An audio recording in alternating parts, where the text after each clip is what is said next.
I think it's a good time to bring up another ironic cultural thing that I've stumbled across, which is the Red Scare bitches. Oh, yeah. Let's talk about them. So I don't know if anyone out there has heard the Red Scare podcast, but I discovered it this week. I don't know how I discovered it. I just was browsing and I heard, and then I ended up following one of them on Twitter accidentally. And then all of a sudden I stumbled onto the actual podcast and I listened to it for like 10 minutes and they used the word retard and faggot and made fun of women for not being funny. And I was like, whoa, this is interesting. Because you were like based. It was pretty based because these women are leftists and feminists. New York art hoes. They are. They're New York art thoughts in their own words, with who are proud of being thin and beautiful. And bougie. And very bougie and elitist. And yet they absolutely abhor the culture war, identity politics, and all the lazy bullshit that we hate on this podcast. They sound like they should have my babies, Ethan. You can watch. I asked you about them, and I said, "Hey, I'm gonna start listening to this." And I told you a little about it, and you're like, "They sound like wife material." And I was like, John, I hope that you're ironically, making fun of like reply guys or something there, because no, I'm gonna be like Richard Spencer and marry one of these Russian thoughts. Anyway, so I'm listening to this podcast, and it's so clearly like elitist, and I think they're socialist, kind of too. Yeah. I think they definitely lean that way in the American tradition of socialism, which is, of course, New York art hoes having no clue what they're talking about. Right. Exactly what we were mentioning before. Yes, exactly. My version of socialism, which is the government helps out with healthcare and education, as I said. Right. I have the same version of socialism as New York art hoes, and I'm proud of it, by the way.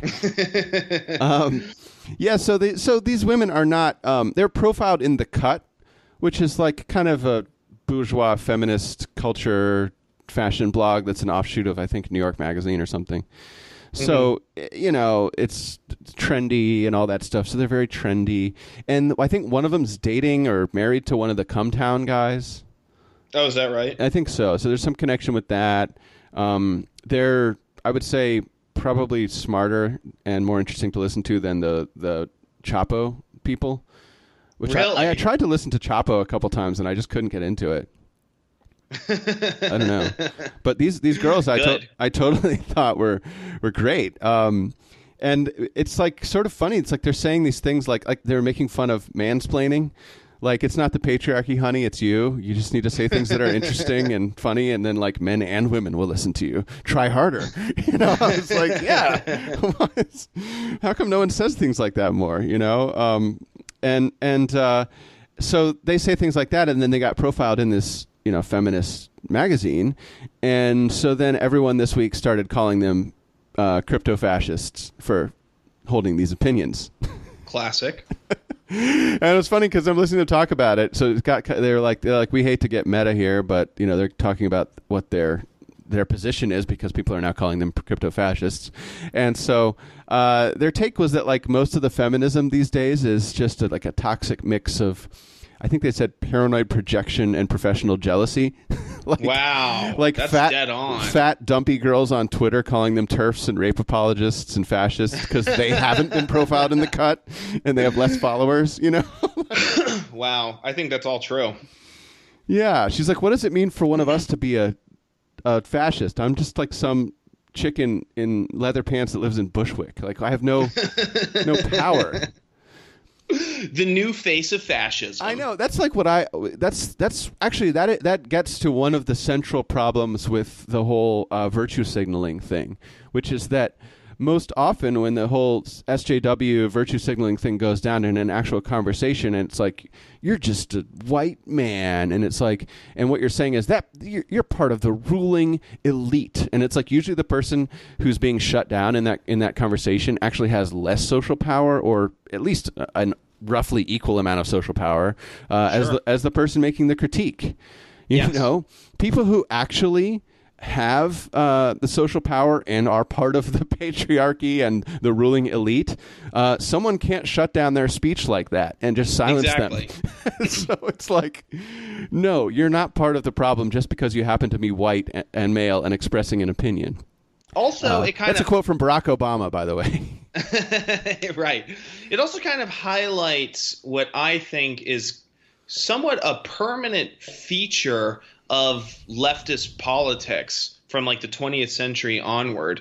And it is that purity spiral thing, you know, that you virtue signal against people who aren't, you know, pure enough in your movement or dedicated enough, or, oh, they hold crypto fascist views or crypto reactionary views, you know. So the left I feel like they'll never really be united. Whereas on the right, Republicans are like, yeah, we let Nazis vote for us. Right. Hey, as long as they have the right opinions about taxes, we're good. Right. Well, because I think as the right genuinely like a psychological difference between the left and the right is the right really does value winning. You know, like the right likes winners and it likes winning, whereas the left I think is like more moral victories.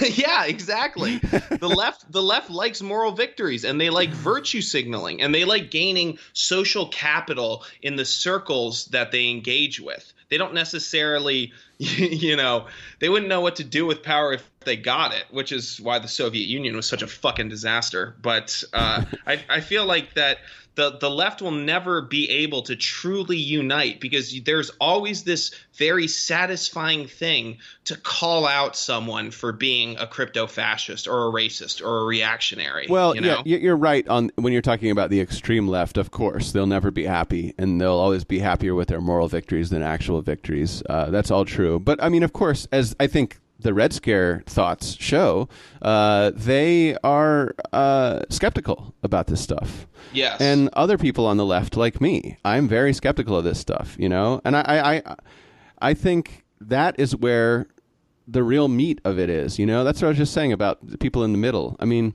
centrism is, I think, still sort of the default position. As much as everyone is always talking about how there's two camps now, and there are a lot of people who want to go on one side or the other. Mm-hmm. But I think that most people are just kind of not engaged. Yes. And actually, those people are better. They're better. I totally agree. I totally agree with that.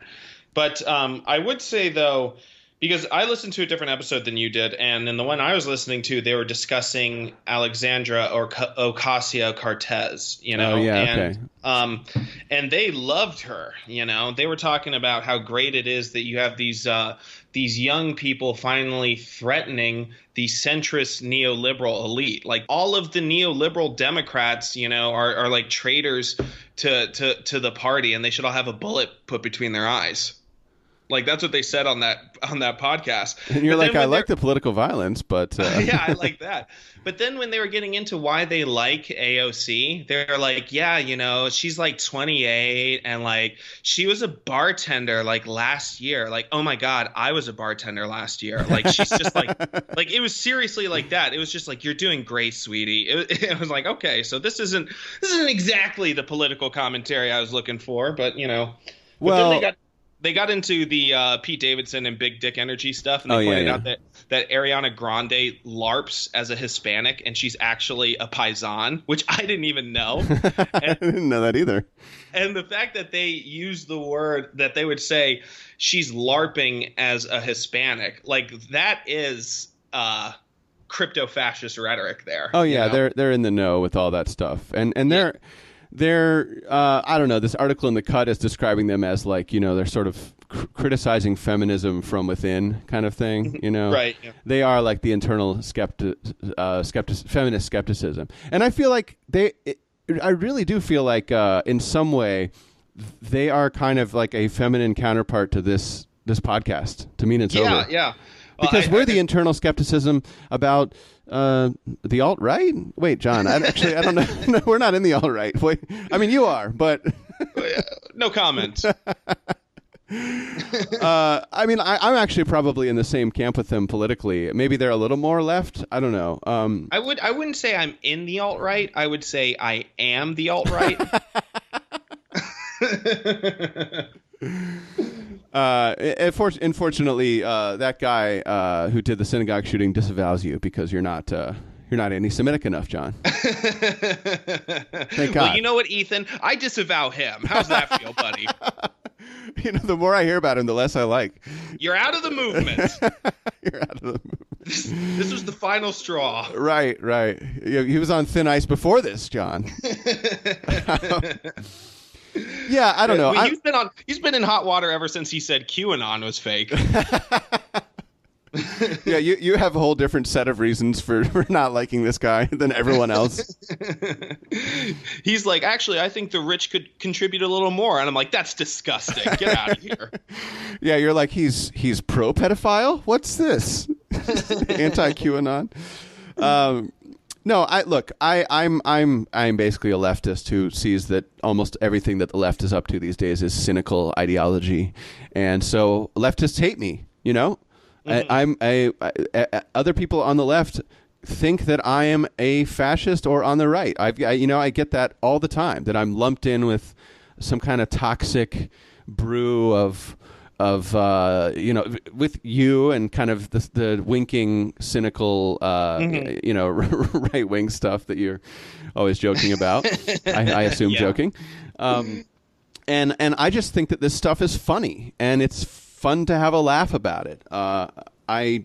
When there's actual political violence, I think it's absolutely awful. But I also think that this show demonstrates that, like, what a difference there is between actual violence like that, like anti-Semitic violence, which is horrible and tragic, and mocking of the discourse, which is what we do on here, and what these girls are definitely up to, and what I really like about their show. Yeah, I will say it's a really funny thing whenever I see liberals or leftists accuse other liberals or leftists of being fascist, because it's like, I'm in some Facebook groups with actual fascists, and you would not believe the way they talk versus the way these New York art hoes talk. You know, it's like, no, guys, I don't know how to tell you this. They're not fascists. Like, fascists they're out and proud fascists, you know, and they make fascist arguments and they talk about how good fascism is. This is not fascism. It's like, kind of, I had because Bolsonaro won the election in Brazil, and I had a lot of people call him a fascist. A lot of people do, because he's I don't know much about him. He's he was in the military. I think he was I think they call him like Capitan or something like that. He's very pro-police, very pro-military. And because I don't know if you know this, but Brazil had it has a population of 260 million people, and they had 60,000 homicides last year, which to compare, we have 327 million people, and we had 13,000 homicides, you know? Right. So. And Singapore had has 5 million people and had 10 homicides last year. All Malays, but Malays, John. Excuse me, but well, what's been going on in Brazil is they've had a very corrupt center-left, nominally socialist party in power since 2002, and I think Bolsonaro's the guy who was president before him is being investigated for corruption, and the guy before him was arrested for corruption. And so basically the Brazilian people decided it was kind of a Trumpian moment. They basically decided to vote against the very corrupt establishment and vote for this Bolsonaro guy who used to be considered fringe or far right, but now he's the fucking president of Brazil. But he's gone on record saying that that the military and the police should just raid the favelas, that they should have martial law, and that he doesn't care when a cop shoots a criminal because criminals are shooting cops all the time. It's basically rhetoric that if he were an American politician, I would fucking hate his guts. But Brazil is quite a different. You think they need some law and order, John?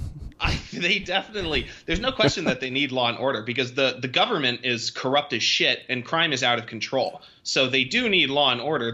The question is anarcho-capitalist paradise. Well, it's funny you mentioned that because Bolsonaro definitely has some anarcho-capitalist sympathies. Really?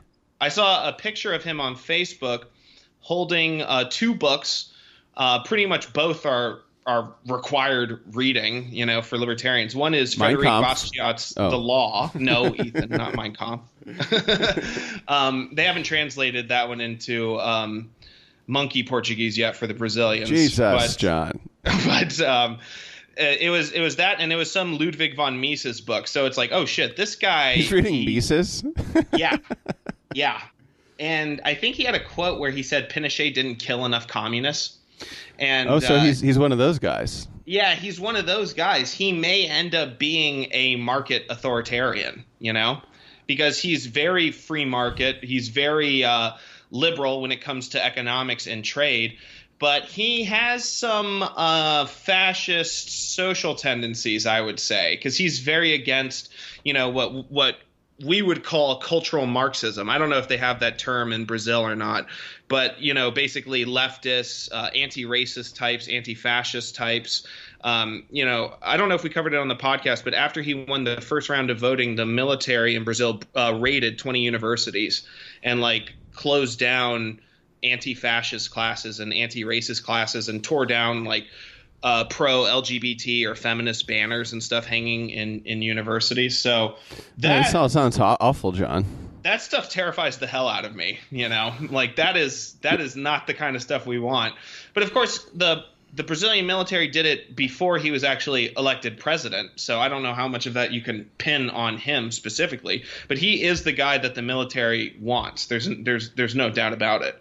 But so it'll be very interesting to see the direction that Brazil goes in. Sounds like it's all bad. Well, it was all bad before too. So. Yeah. Jesus. Well, anyway, so what's your point that unlike the Red Scare thoughts in me, he's not a fascist? No.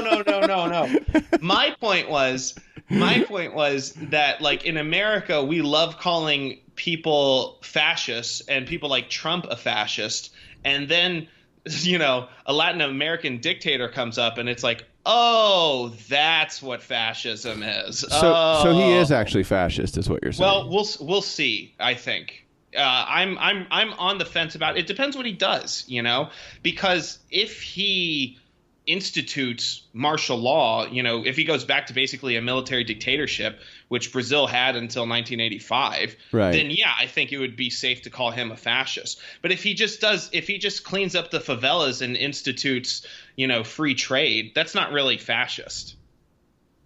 If that's it, yeah, sure. Not sure. Well, it sounds like at least there's a lot of people in the military that hope he's a fascist. Yes, no doubt. His core, John, his base. Well, we covered this early on in the podcast, but they did an anonymous poll in the German military, and they found up to 1/3 of German military members have fascist and ultra-nationalist sympathies, and it's like, no shit. But I mean, I guess my point was, it's like to go around calling everyone a fascist, the word loses total meaning, and we don't even know what fascism is anymore. And so luckily Latin America keeps us all in check. Well, I think that what I was saying about the Red Scare girls, it's like I think where you and I and them are all on the same page is basically seeing the alt-right as essentially funny rather than as a huge tragedy. Right, yeah. I mean, and I think we do have a lot in common with them, although they're like John. It's like the yin and the yang, Yes. They're the feminine, chaotic, emotional side of our, and we're the other side. What's the other side, John? Whatever that is. Masculine? Order and structure. I don't know about that. I mean, Ethan, they're the feels and we're the reals, John. I would love to put my yin in their yang. Okay. Jesus, John. They're kind of more atheist and nihilist, I guess. We're kind of more theist, and you're kind of more utopian. I'm probably still more of a skeptic. I love that depends which which week this is, whether I'm a fascist or a utopian. Well, it wasn't Hitler a utopian after all, John? You're going to argue with that? Yeah. Oh, by the way, speaking of arguing, like that's another thing I noticed is that they don't argue with each other as much as you and I do. I mean, like every week I come out here like hoping to smash your skull in with my cock of discourse, you know? I mean, like they're more about empathizing with each other and, you know, like it's just different. It's just more girly, you know? Also, they always talk with that upward inflection. Oh my God, I totally noticed that too. I was going to bring that up actually. Yeah, is that like, are we old, John? Everything is like a suggested question, you know? Like Alexandra Ocasio-Cortez used to be a bartender, and that is just a thing that women do. That is, and they say like a lot. I always worry that we say that too much. I worry about that too, and I've made a conscious effort to say like less. And I feel if you were to listen to the pilot, I say like every sentence, and now I don't say it as much. I don't think that's really a concern of theirs. I don't think they're worried about their likes and sounding like airheaded bimbos, because that's kind of what they are, and it would be like false for them to all of a sudden start speaking like an intelligent human being. They're not comedians, you can tell, because actually if you are a comedian, then you get that lilting thing at the end of your voice hammered out really quick. Yes, you do. Because you can't be like up there telling jokes and asking the audience if this is funny. Like it's like, you got to be like confident and be like, this is my perspective. Here's what I'm saying. Yeah. You can't be like, this is the punchline. Right. I can't believe you guys aren't laughing right now. It's like, all right, Jesus. But they are funny. Like I heard like one of the things they were talking about Cesar Sai Oak. Actually, they're very insightful. They said that like Cesar Sai Oak is like kind of the other side of the, what's the guy, Robert Bowers or whatever, the synagogue shooter. Mm-hmm. Yeah. You know, like he's Cesar Sai Oak is like super Trump supporter, didn't kill anyone. But, you know, total dumbass. Failed, yeah. And then this guy's like, no, Trump's a cuck. He's not going far enough. And also, I'm killing. You know, it's like, yeah. Anyway, but they were talking about Sai Oak and said it was really funny because he literally lived in a van covered with memes. Yes. And one of them's like, in a few more years, we're all going to be living in vans covered with memes. I was like, wow, that's a good way of putting where it seems like we're going. You know, another funny thing about Sai Oak and his van, because you know he was a male dancer, right? Yes, Chippendales, right? Yes, so he would park his van at the corner of the parking lot so that no one so none of the other employees would actually see what his van was plastered in, you know? Because he didn't – apparently all his coworkers – Wait a minute. So he had all these memes that he wanted everyone to know about. Yes. And then so he's like hiding it? From his coworkers. His coworkers, a lot of them did not know he was like a Trump supporter, and he never spoke about it and never talked about politics. And he would park his van in the corner of the fucking parking lot so that none of the other male strippers would be like, "Wait, are you a Trump supporter?" I bet you on the first day he was like, he just parked it like in a normal place, and then he heard them saying like, "Oh my God, did you guys see that van out there?" And he was like, yeah, what an asshole. Whose van is that? Whose van is that anyway? Wow, there's that van again. Look it's at the edge of the parking lot. Should we go over and look? No, probably best to just leave it be, I think. But I'll tell you what, man, it was comforting to listen to that show and feel like all of a sudden like, oh wow, there are other people who are somewhat liberal and still rational and think that all this stuff is bullshit. Like they have the same concerns. It was like this feeling of like, oh, I'm not alone. I'm not the only one who thinks that like the left is absolutely batshit crazy and still also hates the right. You know? Wow, Ethan, I'm glad you found company in other New York coastal elites. That's heartwarming that you identify with these rich, spoiled bitches, Ethan. John, is it really a shock? Okay, I'll be in drag next weekend. All right. Another thing that they brought up, which I related with, was they get in trouble for using the word retard as a slur.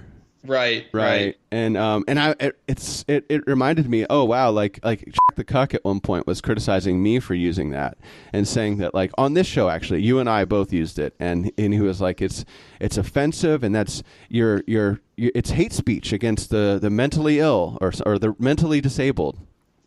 And I'm like, that is not true. Right.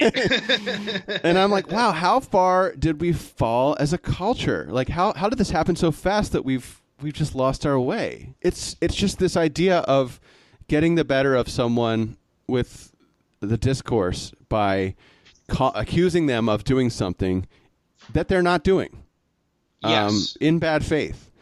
And you and I, it's just lazy. It's lazy. That's what it comes down to. Do you really think Chuck's in bad faith when no, he says actually, that? okay, so there's two phenomena there. And I don't mean to conflate Chuck, actually. I should make that clear. He's straight up internalized. Yes, he's a victim of that discourse. It's not really coming from him like that. He actually takes it seriously, and there are now people who take it seriously. But there also are a whole group of people. Retards. Yes, there are also a real group of people who started doing it cynically, and they did it because they got cultural, kudos. Yeah. Totally. Yeah, and you and I can see that it's bullshit and lazy because we've both been to 5,000 open mics and seen what, lazy writing, lazy attacking, burning someone, hackiness looks like. So we instantly recognize it. But now there's a whole generation of, entertainers and thought leaders and comedians, all those are in quotes, by the way, who have grown up in this weird Twitter world where you don't really have to be funny. You just have to condemn someone or conform to some, like, right now virtuous archetype.